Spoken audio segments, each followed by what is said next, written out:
Stock opening stock का हम देख लेते हैं। स्टॉक जो हमारे पास ऑलरेडी पड़ा होता है प्रोडक्ट्स का, तो हम सॉफ्टवेयर ओपन करते हैं। पहली दफ़ा हमने सॉफ्टवेयर को सारी एंट्रियाँ डालनी है और अपने कारोबार के मुताबिक इसको तमाम एंट्रियाँ डालनी हैं। तो उसके लिए सबसे पहले हमने वो बना लिए थे, डिफाइन कर लिए थे अपने, ठीक है ना, एम्प्लॉयज़, सप्लायर और कस्टमर। बाकी परचेज़ भी हमने देख ली थी, सेल हमने देख ली थी। तो अब मैं ना प्रोडक्ट्स का देख लेते हैं। हम प्रोडक्ट्स डालने हैं, तो ओपनिंग स्टॉक प्रोडक्ट्स का कैसे डालना है, उसके लिए ये मैंने प्रोडक्ट्स का फॉर्म ओपन किया। ये मेरा प्रोडक्ट्स का फॉर्म ओपन हो गया। जब मैं प्रोडक्ट अपनी डालूंगा नई, तो इसके साथ साथ मैं यहाँ पे अपना स्टॉक भी ऐड करता जाऊँगा। लेकिन अगर हमने स्टॉक टेकिंग बाद में किया है, पहले प्रोडक्ट सारी ऐड कर ली हैं, तो फिर उसके लिए मैं यहाँ से वो प्रोडक्ट सेलेक्ट कर लूँगा जो प्रोडक्ट्स मैंने डाली होंगी। ये वाली मैं प्रोडक्ट सेलेक्ट कर रहा हूँ। इसका स्टॉक ये देखिए 0 आ रहा है। नहीं, इसका वो मैंने सेल परचेज डाली हुई थी ना, स्टॉक तो हमने डाला नहीं था, इसलिए ये अभी 0 में जा रहा है, माइनस में जा रहा है, ठीक है ना। -6 पीस इसके आ रहे हैं। जब हमने स्टॉक डालना है किसी भी प्रोडक्ट का, तो स्टॉक पहली दफ़ा डालने के लिए यहाँ पे जितना भी स्टॉक हमारे पास पड़ा होगा ना, हमने वो लिख लेना है। यहाँ पे मैं फर्ज किया इसके मेरे पास 25 पीस पड़े हुए हैं, तो मैं यहाँ पे 25 लिख लूँगा स्टॉक क्वांटिटी में, तो मैं सेव कर लूँगा। अभी मैं दोबारा देख लेता हूँ इसका स्टॉक कितना है मेरे पास। यहाँ से सिलेक्ट की प्रोडक्ट्स मैंने, ठीक है ना, टैप किया, ये देखें अभी 25 पीस इसमें आ गया मेरे पास। जितना भी किसी भी प्रोडक्ट का हमने स्टॉक डालना है, यहाँ से वो सिलेक्ट करते जाएंगे, ठीक है। जितना स्टॉक हमारे पास उसका पड़ा हुआ है, वो स्टॉक हमने यहाँ पे क्वांटिटी में ऐड कर लेना और सेव कर लेना है। जितनी भी प्रोडक्ट्स हैं इसका स्टॉक ऐसे मैंने डालना है, ठीक है। सब स्टॉक माइनस में जा रहा है क्योंकि हमने स्टॉक पहले डाला नहीं था।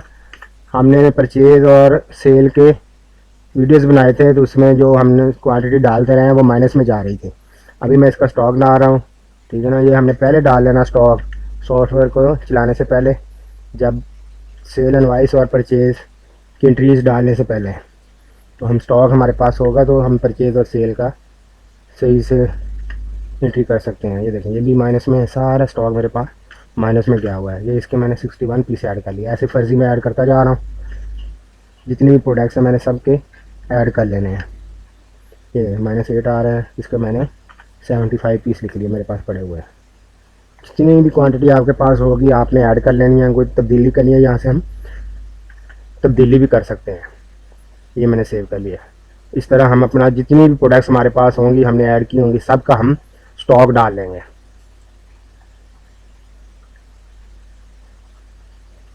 उसके बाद किसी की पेमेंट हमने देनी है। पेमेंट के लिए हम ये कैश पेमेंट वाला यूज़ करेंगे। ये जो रेड वाला है कैश पेमेंट, इससे हम किसी भी सप्लायर को अपने को पेमेंट करते हैं ना, तो इसके लिए ये फॉर्म हमने यूज़ करना है। ये मेरा कैश पेमेंट वाला ओपन हो गया। इसमें मैं यहाँ से डेट सेलेक्ट कर लूँगा जिस डेट में मैंने पेमेंट की है, ठीक है ना। यहाँ से वो डेट आ जाएगी। मैंने कल की थी एंट्री, आज कर रहा हूँ, मैंने पिछली डेट सेलेक्ट कर ली। तो यहाँ से मैं बंदे का नेम सेलेक्ट कर लूँगा। सप्लायर 1 के नाम से हमने एज फर्जी एक सप्लायर डाला हुआ था, तो इसका मैंने अभी देना है 4500, 4500 रुपया देना है। वो मैं इसको पे कर दूँगा, ठीक है ना। 4500, ये 4500 मैंने पे कर दिया। कैश इन हैंड से मेरे ये पैसे क्रेडिट हो गए थे ना, कैश इन हैंड से पैसे निकल गए और इस सप्लायर को डेबिट हो गए।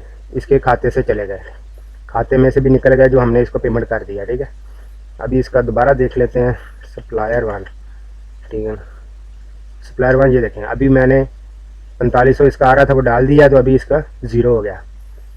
तो किसी की भी हमने पेमेंट ऐड करनी है तो यहाँ से हम पेमेंट आके ऐड कर सकते हैं। ठीक है, कोई वोचर पुराने सर्च करने हैं तो पिछली डेटों में कोई डेट रेंज दे के यहाँ से हम, ठीक है ना, वो डेट रेंज देंगे, वो वोचर इसमें आ जाएगा। उस वोचर को सर्च करने के लिए इसको सिलेक्ट करेंगे और ये वाला वोचर आ गया। ठीक है ना, अभी तो वो पहले सिलेक्ट था, तो मैं न्यू करके आपको चेक करवा देता हूँ। ये देखें अभी न्यू हो गया, पुराना वोचर ये आ रहा है, इसको हम सिलेक्ट करें, ये वोचर आ गया। अभी इसमें किसी में कोई तब्दीली करनी है तो हम तब्दीली कर सकते हैं। ठीक है ना, यहाँ से तब्दीली एडिट के बटन पे क्लिक करेंगे, ऊपर आ जाएगा, यहाँ से डिलीट करना है तो डिलीट कर सकते हैं हम।